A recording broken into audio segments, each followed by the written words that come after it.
Hello, hello, everybody. Welcome to a special episode of our weekly speaker series for the Paranormal Research Symposium. I got my assistant Gouda with me this evening. He is sleeping on the job.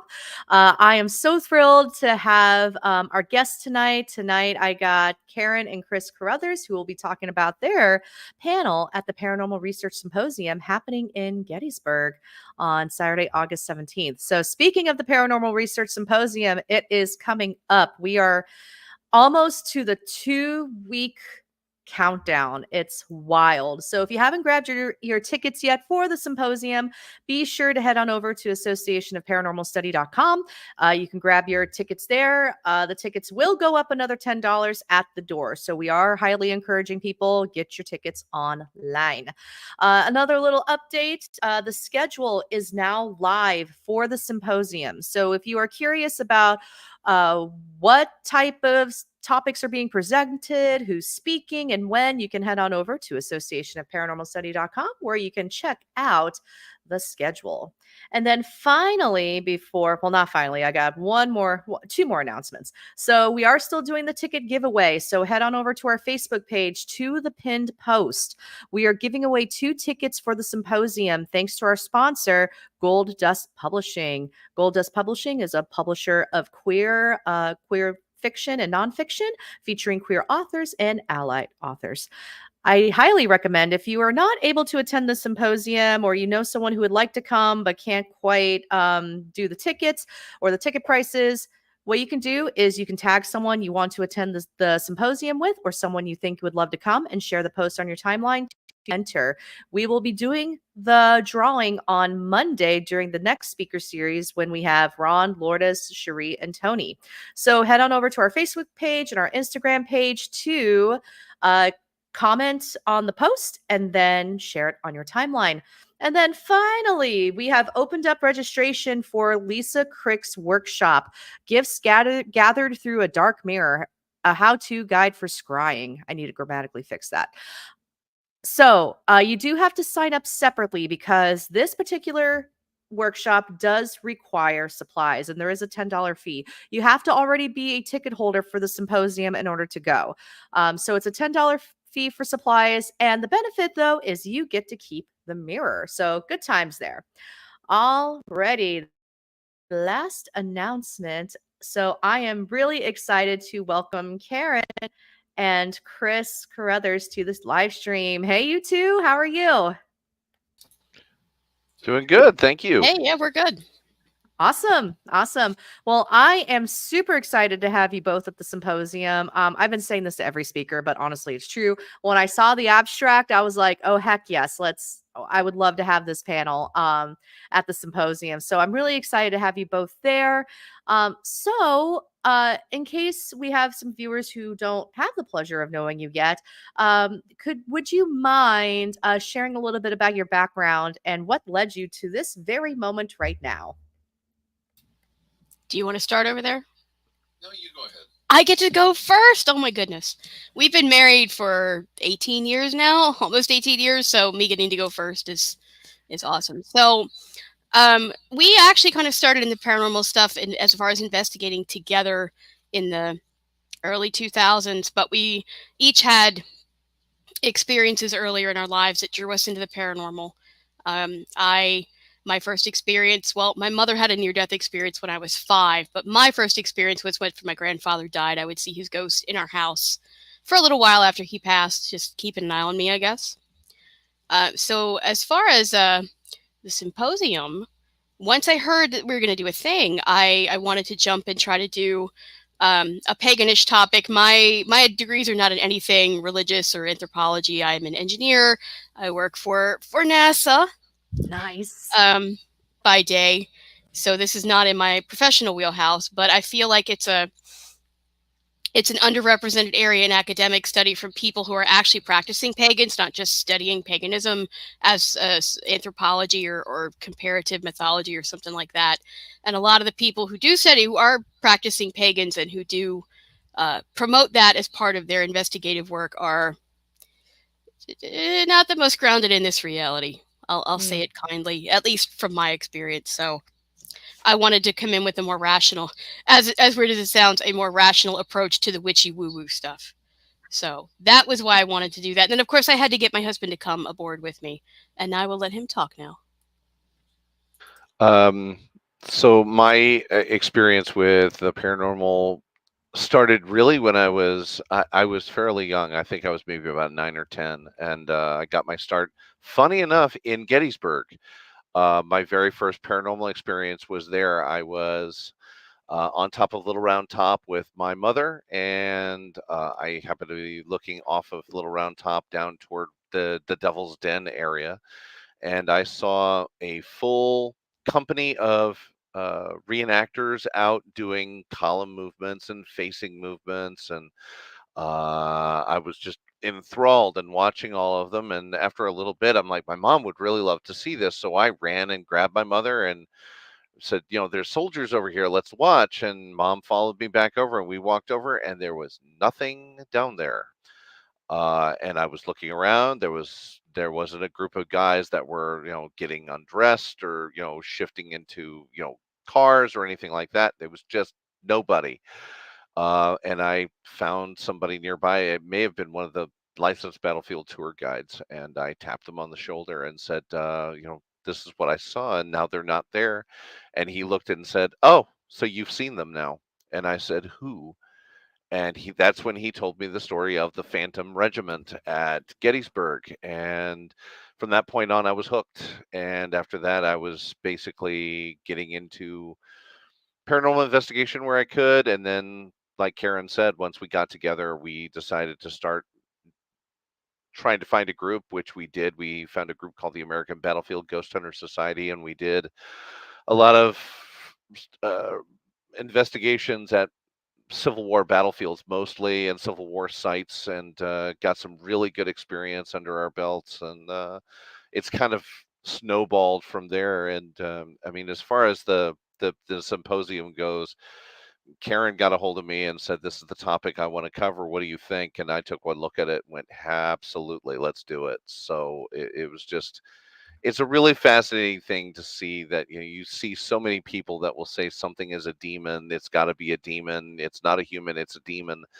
But there are so many other possibilities that it could be that are non-demon like, and it really gets interesting when you start to dig into the theologies of different cultures and seeing what they believe in, and seeing things like the Fae or the She or the Jinn, and really kind of digging into that. And that's kind of been a side benefit for me on the whole topic, is kind of getting a chance to see some really interesting and informative stories.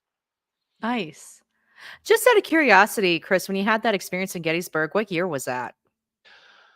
Oh, geez. So I was about 9 or 10. So that must have been about 1984, 1985, somewhere around there. I'm always curious because, this is no offense to any of the Gettysburg licensed battlefield guides or the National Military Historic Park, but I know that sometimes they drag Mark Nesbitt, saying that none of these stories started popping up until he started writing his books in the early 2000s. And anytime I find like I hear about an experience or a ghost story pre basically 1990s, I'm like, aha, so I'm always really really intrigued to find out when people had experiences. And yeah, so I thank you for answering that question. All right. Nice. Okay. So I guess on that note, since you were part of a group that primarily focused on battlefields, so I get asked this a lot, and I'm always curious myself about how other people do it. How do you investigate a battlefield? Because it's like you're outdoors. I know the chances of noise pollution is fairly high, but yeah, just how do you approach investigating a battlefield? We were fortunate with ABGHS. The founder of American Battlefield was a man by the name of Patrick. Patrick was actually able to get us onto a lot of these battlefields after they closed. So after dark, when most, if not all, of the tourists were gone, he was actually able to work with the Park Service. And Can I hop in for a sec just to please interrupt you do. there? I will point out that this was again back in the early 2000s, when ghost hunting didn't have quite the sketchy reputation that it has in some circles now. Mm-hmm. So they were a little more willing to work with people. And when we came out there, they saw that we were respectful of things and not trying to wreck anything, and keeping to the boundaries that they set and all that stuff. So I wouldn't try to approach them now, because I think that ship has sailed. But 20 years ago, we were able to do that.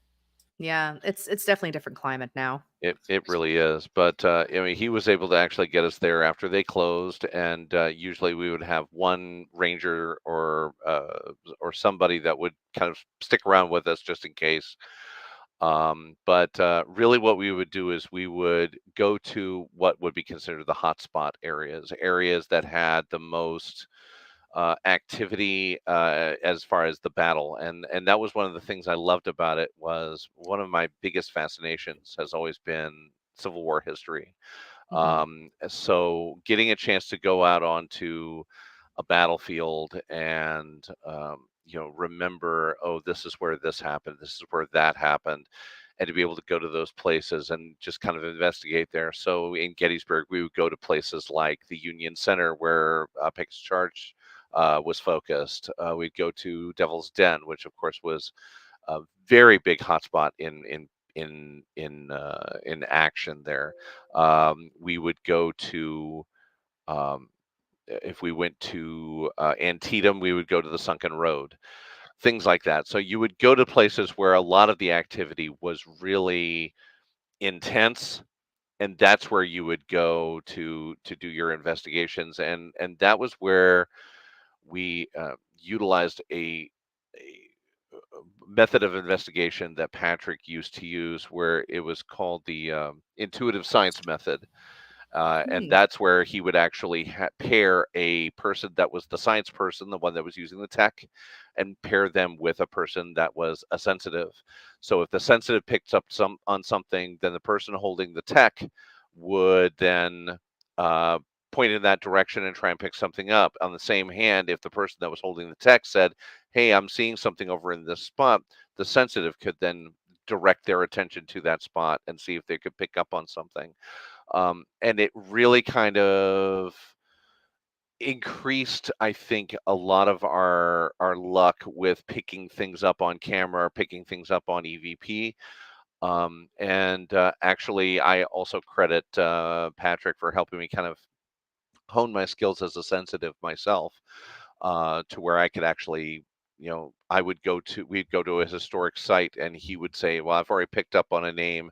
I want you to walk around and see if you can pick up on the same name, and I will come back and check on you later." And he came Wow. back to me this one time and said, "Okay, do you have anything?" I said, "I'm picking up a name that starts with a J." He goes, "Okay, keep going." And then as I went around a little bit more, about 15, 20 minutes later, I walked back over. I said, "John, the name is John." And he looked at me and said, "Correct." So it kind of gave me a chance to really kind of explore how to do that and to feel more comfortable with what I could do, and not just sitting there going, "I can't do this. I just can't do this." He Mm-hmm. wouldn't take that for an answer.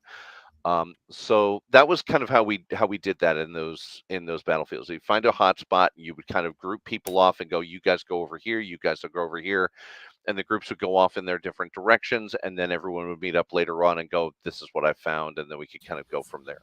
So, can I speak? Pardon me, excuse me. Can I speak a little bit to the technical side of that? First of all, he's sitting off to that side of me, so for people seeing me look off the side, I'm looking at him. We're in the same room. So when you're out doing something outdoors and you're looking at your evidence, you have to be aware that every little creak, bump, jump, rustle in the bushes is not going to be a ghost. I know a lot of the YouTube channels freak out every time they hear a noise in an old house, but if you're going to be outdoors, you really have to look for the truly anomalous stuff. We got an EVP once at Spangler Spring that I swear to God is my witness sounds like a snare drum roll.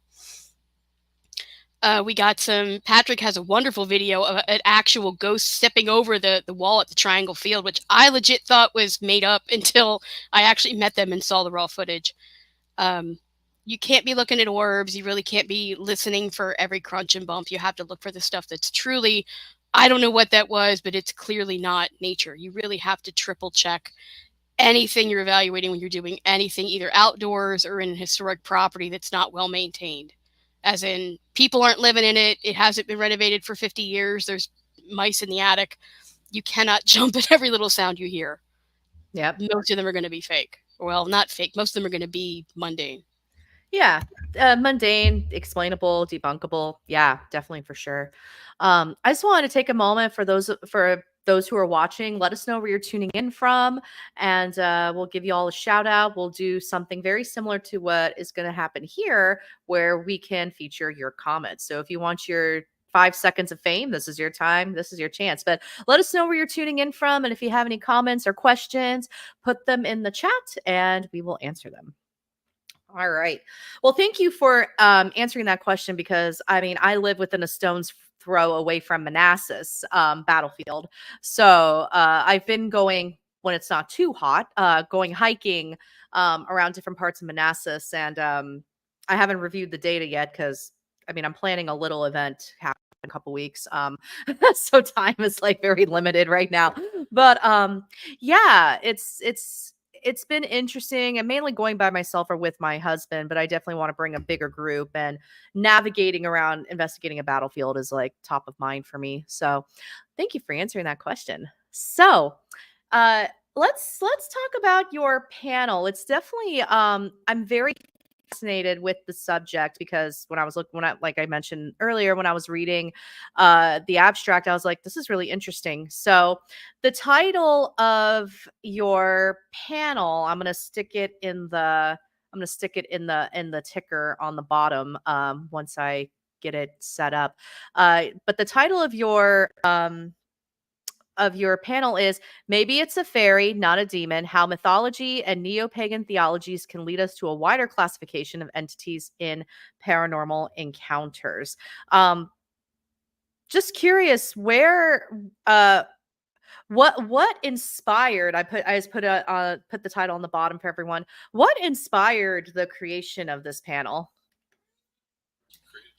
So I will take this one. So we belong to a Druid organization in Baltimore. CedarLight Grove is a affiliate of Armagnac Fane, which is a nationwide, well, global Druid organization. We own a property, and the property's just turned 100 years old. It's haunted, but I can tell you for a fact that whatever is in the basement doesn't feel like a haunting of a person. We've had some residuals in the house from tenants that have died there. We went out to apartments upstairs. We've had the Phantom Cocktail Party, where the tenants think that we're having a gathering downstairs, and they come downstairs and no one else is in the house. But the thing in the basement, I'm not entirely sure what it is. You go in the basement and it likes to follow you around like a puppy or a curious little thing. No one's really sure what it is, but we've sort of come to the conclusion that maybe it's a house spirit or something from the land. We also do a lot of magical work at the house, so that does tend to attract things on energetic dimensions that like to chew on that kind of energy. Sometimes you have to do a little house cleansing magically, just like you do a house cleansing where you clean your windows and mop your floors. So my inspiration for this was the thing in the basement. I've done a couple of meditations to talk to it. Very friendly, very curious, doesn't feel like I'm talking to a human. Now, I'm not a sensitive, but we do have sensitives that come on the property. He's not the only one. So that was the start of that. And I started looking at different mythologies and realizing that almost all of them have similar categories of things. We have the little people that help you around the house or that guard your property. We have land guardians. We have some of the cryptids that people start to think might be a kind of land guardian that guard the tribal lands. And if you don't take care of the land for your people, that these monsters are going to come get you. And the more I thought about how universal that seems to be, the more I think we're missing out all of these investigators that if it's anything that feels remotely negative to them, oh, it must be a demon. I'm being possessed by a demon. We know people that seem to be possessed by demons every week. I'm not going to mention their names. We know who they are. But there's so much more out there when you start looking at mythology, when you start looking into other sorts of religious frameworks that aren't just monotheism or rationalism, that there's got to be something to it. I feel like if every culture has these same kinds of of beings in their mythology. How many Bigfoots are around the world? There's Sasquatch, there's Yeti, there's Skunk Ape, there's so many. There's got to be something behind it. I'm not saying Bigfoot's real, although I do like to joke that I married one. You'll see him at the Symposium, you'll get that joke. But there's got to be something to this if so many different cultures have these concepts. So I wanted to bring that to a wider audience, like I said, especially as practicing pagans who have some experience concretely, as far as that might go for people who are very rational concretely, that we've experienced these things. And they're very real for people who are in the magical world, I guess you could say.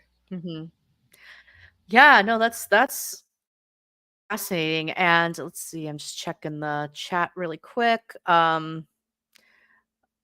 Oh yeah, okay. I'll show this in just a minute after I give my 2 pennies. But yeah, no, that's really interesting because for me as somebody who's also pagan, and practicing and trying to make sense of my my own path and then the paranormal path, but also navigating, I don't want to say scientific path necessarily because I'm not a scientist, but I do want to vet everything and analyze everything fairly excruciatingly, I don't know, excruciating process of just wanting to make sure that any data that I'm capturing through my experiences, I've already vetted it and debunked it and whatnot.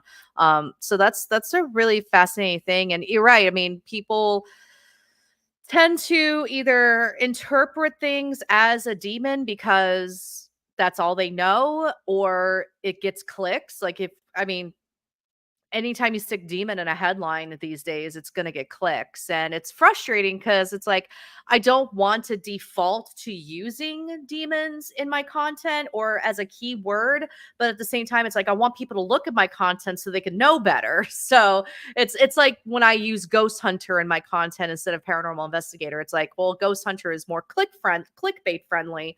So at least I can get some exposure for my content by using those buzzwords. But I struggle with that. And it's actually why I took a break from content creation for a while, because I was really trying to rationalize like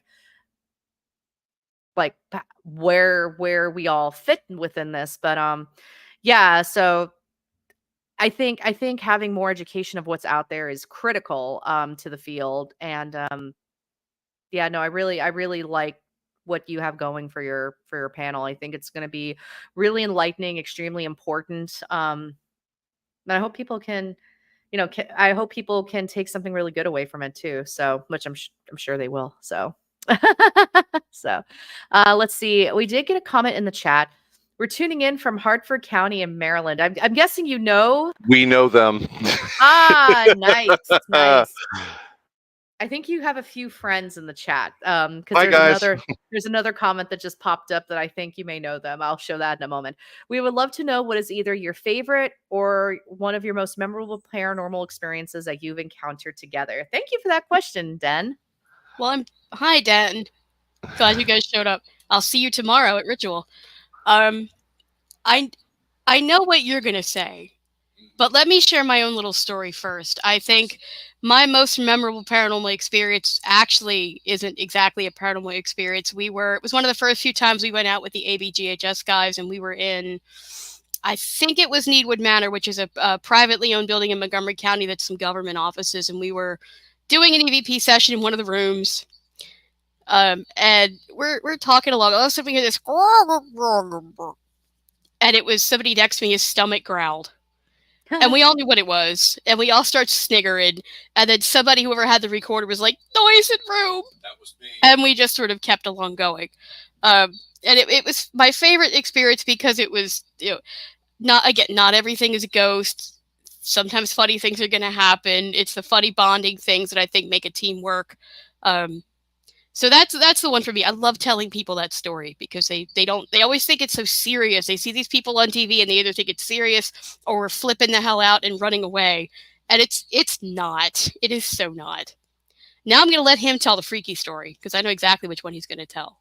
It's like you're married or something. Oh, yeah, right. It's like we know each other and something like that. Actually, funny enough, this actually also occurred at Gettysburg. So we were out exploring Gettysburg, and we were out around Devil's Den. Um, Mm. and for those people that have never been to Devil's Den, there is a stream that runs behind Devil's Den, which ended up being called the Bloody Run, and it was called that because it ran red with blood after as the battle was going on, and afterwards. And there are a lot of rocks that are out in the middle of the Bloody Run, mainly granite. And we were stepping out on um, granite rocks and just kind of looking around at the scenery and everything. And as we were standing out there on these rocks, I felt an intense pain in my gut on my right side. Um, just hurt worse than anything I've ever felt before, and I dropped to the ground.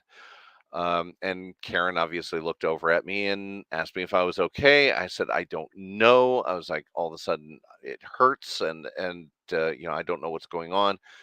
So she came over and she helped me out and helped me up, and then we walked slowly off of the rocks and over toward the car. Um, as soon as I got off of the grass and onto the modern blacktop, once both of my feet were on the modern blacktop, the pain turned off as if someone had flipped a switch.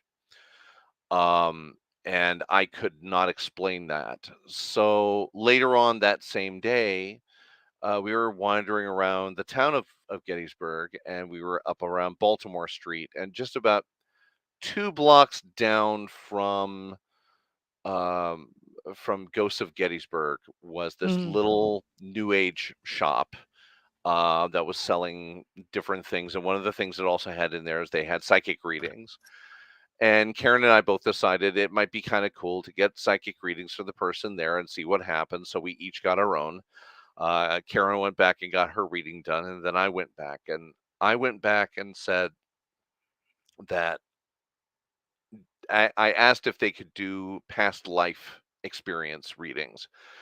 To which she said she could, and I said, "Okay." And the only thing I told her was, "I feel like I have a connection to the Gettysburg battlefield, and I just want to know why." Hmm. She concentrated, she did her thing, and then she said, "You were here. You were a soldier. You were a Confederate soldier." Who was, according to her, in love with a woman in a northern family. Obviously, the northern family did not approve of said relationship, but we still loved each other and wanted to be together. And I was with my unit, and she said, "I see that your unit was around Devil's Den. You were shot." She said, "You were gut shot, and you dropped to the ground, and that's where you stayed." She said, "After the battle was over," she said, "you were still alive, and you dragged yourself along for a while, and then she said, I finally find that you died in the middle of a rock that looks like a donut." And that's all she told me. First off, I was blown away at the fact that she had gotten everything that I had experienced the day before, from a step by step, like gut shot, Devil's Den, Bloody Run, the whole shot. Hmm. No pun intended. And then so the next day we went out for our final exploration of the battlefield before we went home. And I went up onto Little Round Top, and I was looking down at Devil's Den and along Bloody Run. And sure enough, as I'm looking along Bloody Run, there is a rock laying on its side that looks like a donut. And at that point, I was like, okay, this person is legitimate. So that Wow. really just kind of stuck with me, has stuck with both of us. And that's a story that I always love to tell, about the fact that, I discovered that one of my past lives was there, and, that I was gut shot and died at Gettysburg. Yeah. Yeah, I remember you telling me that story at Con Carolinas too, and it's always fascinated me to this day. Yeah, no, that's incredible.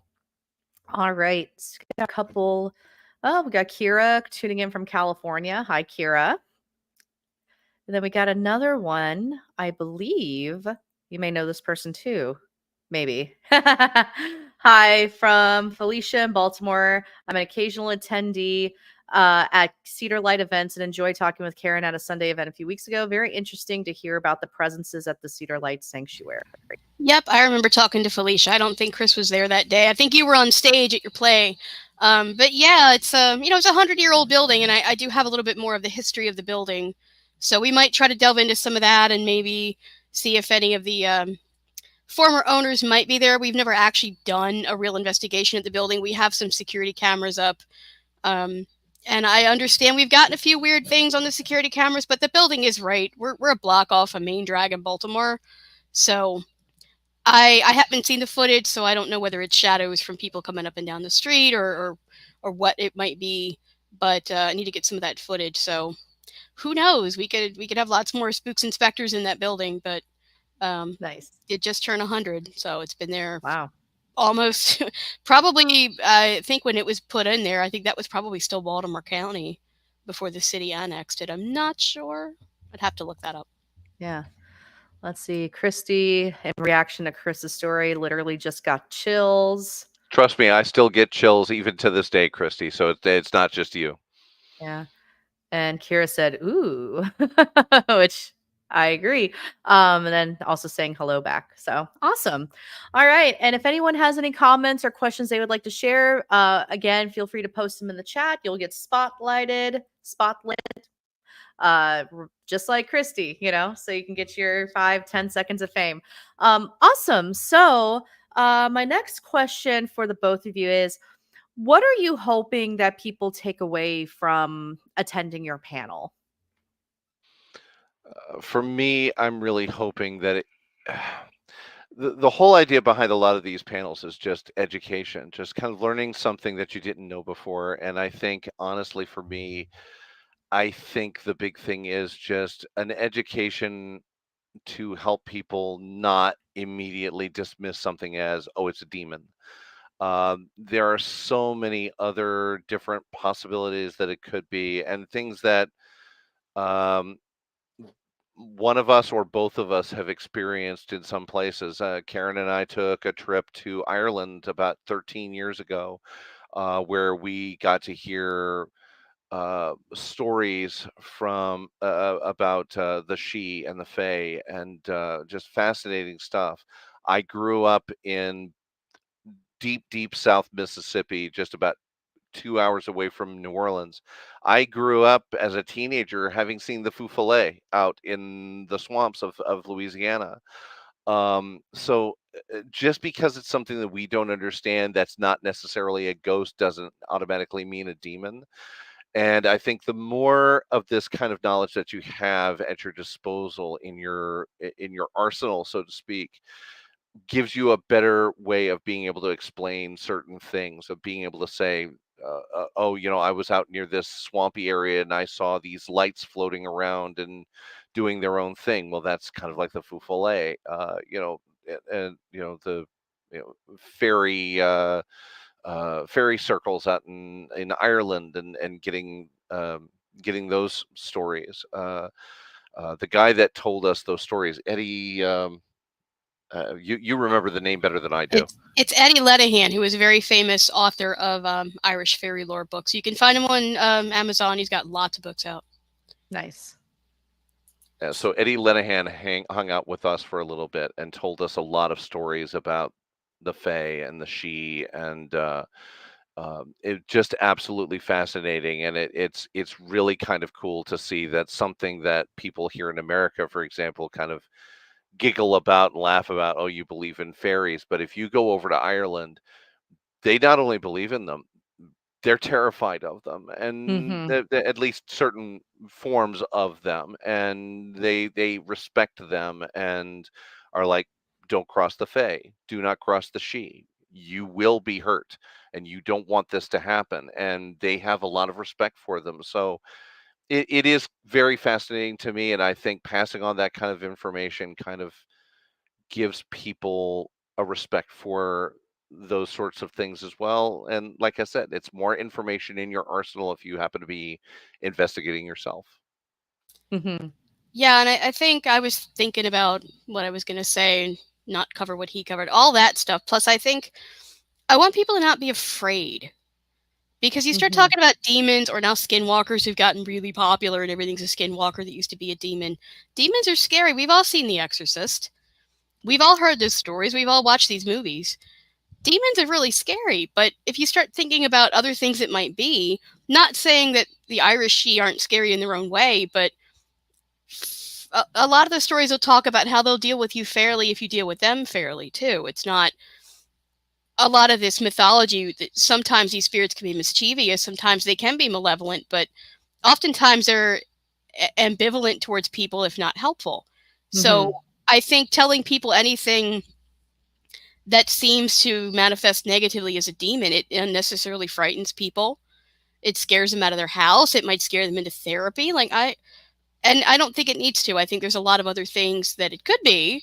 And I think once we start putting this stuff out there that people can get the education to, oh, maybe it could be this, maybe it could be that, and figuring out ways that we can sort of test and tell of, well, how can we tell if it's a fae? How could we tell if it's an elemental? I Mhm. think that would really help people. I would hate to go to somebody's house and do an investigation and leave them more frightened than they were when we got there. For sure. I mean, Whew. if it is Yeah. something malevolent, at least we could give them something to do to mitigate that. But we used to watch Dead Files a lot, and I always used to think, like, well, what happens if they leave? Like, what happens to the next people that move into that house? Are they going to have to deal with that too? That bothers me. Like, you can't just tell people to get up and leave and not try to help them. So I think getting more information out about what else in the supernatural things could be, I think ultimately will be helpful for people not thinking that every bump in the night is a demon. Yep. Thank you. You definitely hit a point that I'm like, nah, especially when you're doing residential cases. That's like, there's something I keep trying to tell people when you do residential cases, whether it's someone's home or someone's business, like you have a responsibility to be working from an advisory standpoint, but also really trying to not cause more harm. Like, yeah, it's that's a whole other subject for another time. Well, and I think a lot of it also is just where the area that you grow up, the area where you're raised. Yeah, Karen and I kind of laugh about this one meme that's online, but it's really kind of the way of life in the deep south if you grew up there, which was basically, you city folk come out here and you're camping out in the middle of the woods and you hear a noise, and the first thing you do is you climb out of your tent and you go out there to try and explore. Those of us that grew up here, we hear noises in the middle of the night and we don't do anything about it because we know that there are things out there that you really don't need to be messing around with. And the quote that I love from it is, if you go out there and you get got, that's on you. Yeah, that's it's funny you mentioned that too because my grandmother was from Appalachian Kentucky, and so I spent my summers in Kentucky, like in the heart of Appalachia. And the things that I grew up with, like close your curtains at night, and if you hear your mom's name in the woods, no, you didn't. If you hear a whistling in the woods, no, you didn't. And like that was just stuff that I just grew up with, and I didn't think it was weird or anything linked to anything culturally until I was much older. But yeah, I mean, even I was advised from a young age, like, there's things that you just don't mess with, and there's something in them woods. And really there is something in those woods. Um, like I don't know how my mother lived in a double wide in the middle of nowhere out there. And I mean, she did all ended up passing away, but I was like, I mean, I stayed the night there like a couple times and I'm like, God. Um and yeah, it was just wild. But yeah, looks like Kira says cross the Fae, learn the hard way. That's funny. I love that. 100%. You cross the Yep. Fae, and yeah, the next thing you know, something's missing or you're missing, and there you go. There you go. And then Felicia says, thank you, Karen. I would love to know when you plan any investigations at Cedar Light. So nice. Okie dokie. Wow. Well, our time is definitely flying by. We only have about 5 or 10 minutes left. We could stretch it to maybe an hour. Because this conversation has been wonderful and flying by.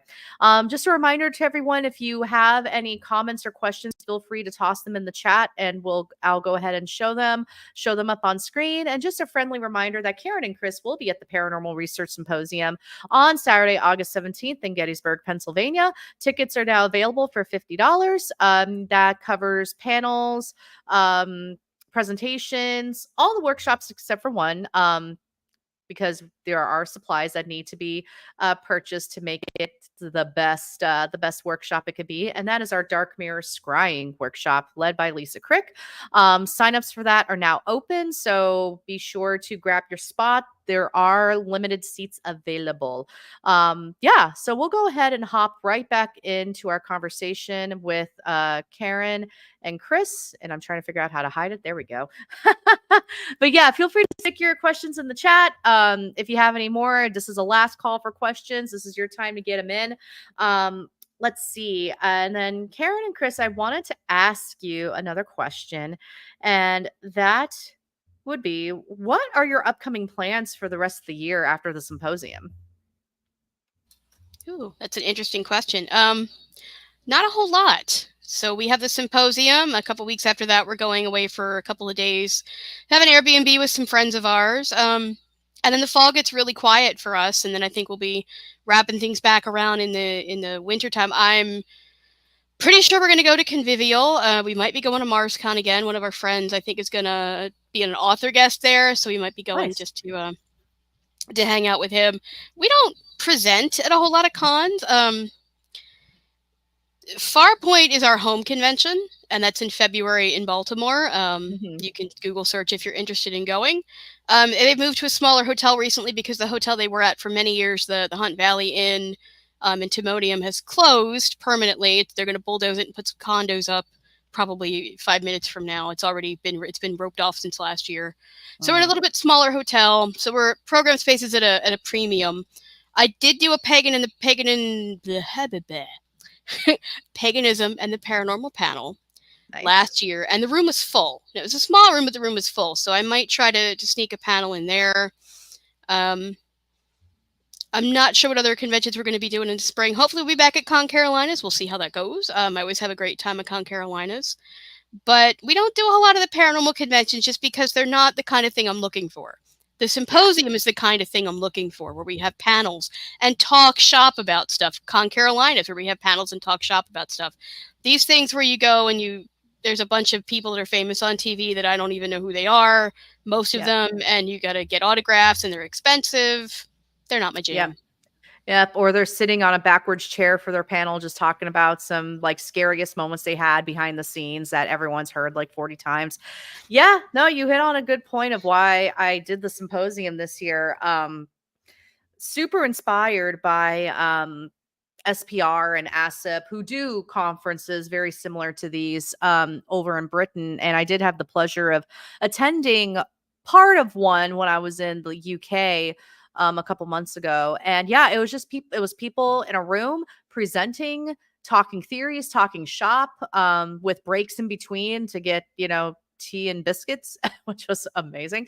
And I loved it. I was in, and it just kind of furthered my whole thing of, I really want to do the symposium. And it seems that other people are wanting this too. I mean, well, one, we had an overwhelming response to the call for papers. I was like, yeah, we could probably get like 5 or 6 people, I think. And then it was like 34, almost 40 people. And I'm like, okay. But yeah, in the attendees, I mean, as of right now, between the speakers, the ticket holders, and the volunteers, we're going to have like almost 60 people there. So I'm like, wow, that's great. Yeah. So I'm like, okay. Cause I'm like doing the numbers, cause I was trying to order we're doing wristbands for attendees. We're doing badges for speakers, volunteers, and sponsors. But I was like, yeah, I really don't know what it's going to look like, but I'm like ordering and doing the numbers, and I'm like, oh, okay, we have almost 60 people coming to this. Okay, so I think too, I think people are also burned out from the current event formula.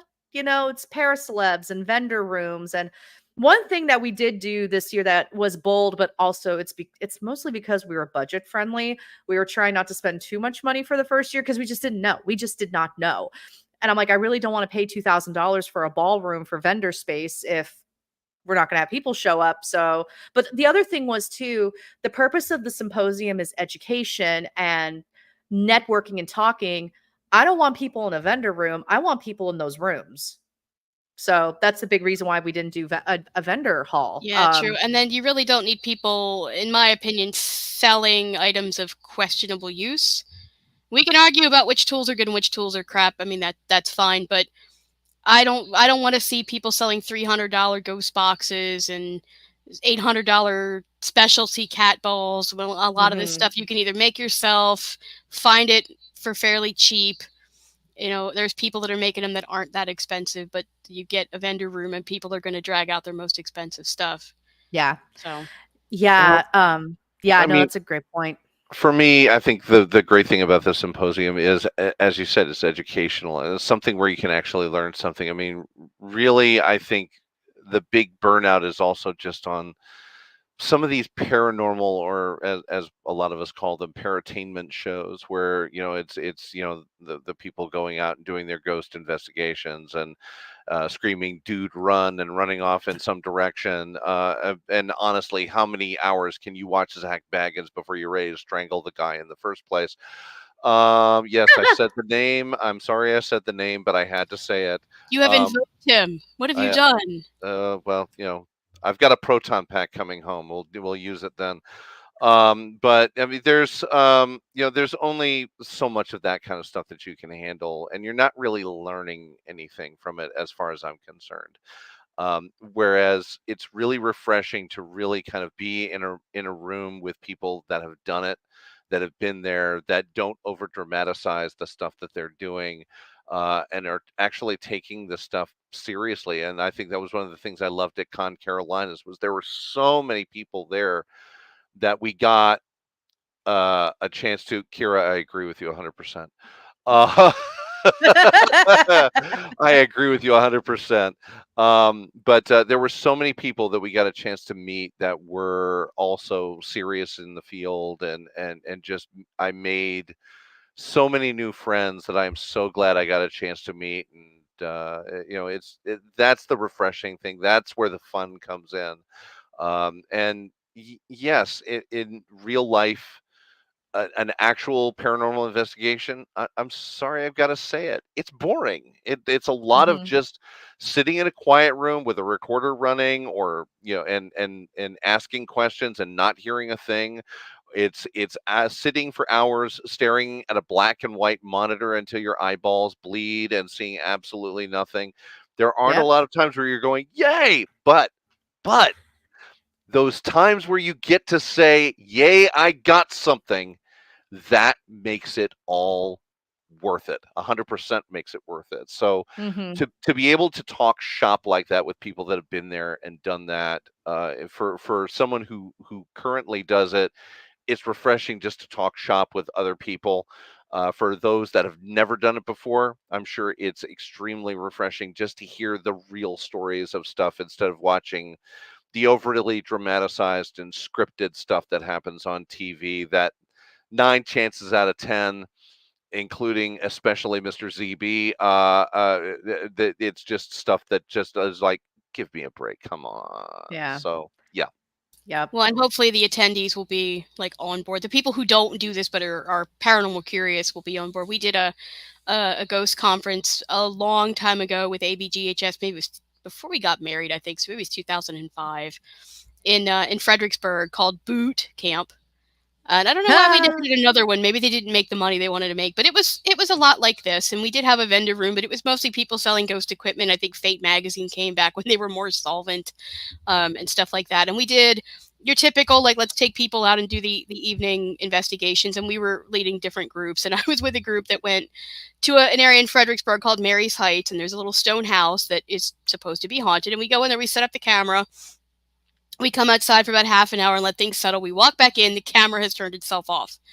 This happened with this group a lot. It happened in some other places. The people I was with literally freaked the F out. They were like, we're noping out of here. We are done. I'm like, really? But something just happened. This doesn't normally, like, right off the bat. 20 minutes later, they all come at me like, hey, we heard there's a cemetery up the hill. Can we go in the cemetery? Yeah, sure. Knock yourself out. I'm not going up that hill. So I'm really hopeful that the folks come into the Symposium are in for it and want to learn stuff and are not going to be easily freaked out, because I can't deal with those people. And on the Oh, opposite I'm end of the sure. spectrum, at boot camp, our friend Scott, who was the head of the first paranormal group that we were full members of. I was vice president of it for a while. I was president of it for a little while too. Um, he and I were teamed up in a group, and we had somebody who had never done it before sitting in the back seat of Scott's car, and we're sitting there waiting for our turn to go in. And after a while of us talking back and forth and everything, both of us turned and looked at the girl that was in the back seat that was just laughing her ass off. And we just said, just a word of warning, 3/4 of ghost investigation is just what you're seeing here. It's two people sitting here trading lines from Ghostbusters over and over again. And she was absolutely loving it. We were sitting there, just, I would say a line, then Scott would say a line. We were doing that back and forth. That was how we were passing the time. Nice. So, but we got to go into the church there and investigate the church and things like that. So the boot camp thing was really good. And outside of, some of the problems that Karen had with her group, we actually had some really interesting stuff happen there. And we got to, once again, talk to a lot of pros that were really interesting to talk to. So that's, Yeah. yeah. Oh, that's amazing. I love that. Sweet. All right.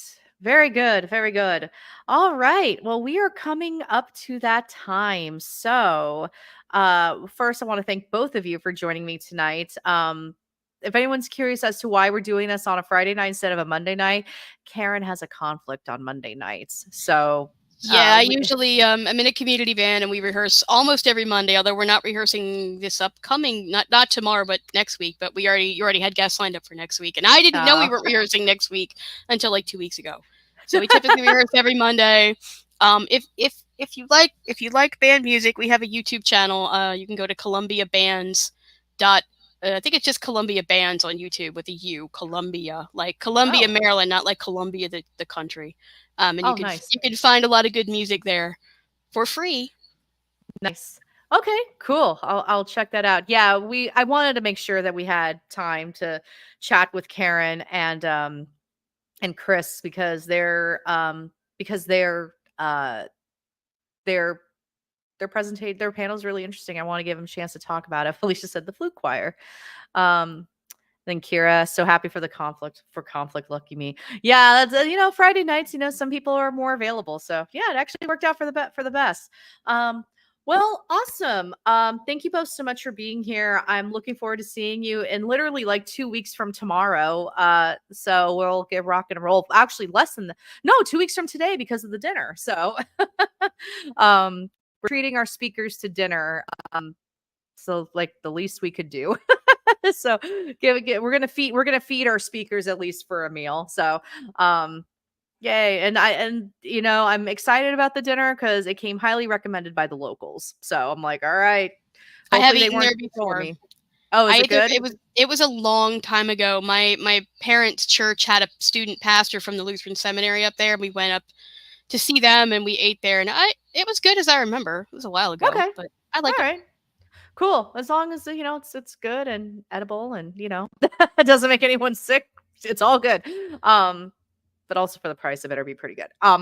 So great. I'll go ahead and let both of you go for the evening. Once again, thank you all so much for being here, and yeah, I'll see you in a couple weeks. Yep. Thank you. We're looking forward to it. Yeah, it was our pleasure. Definitely. Awesome.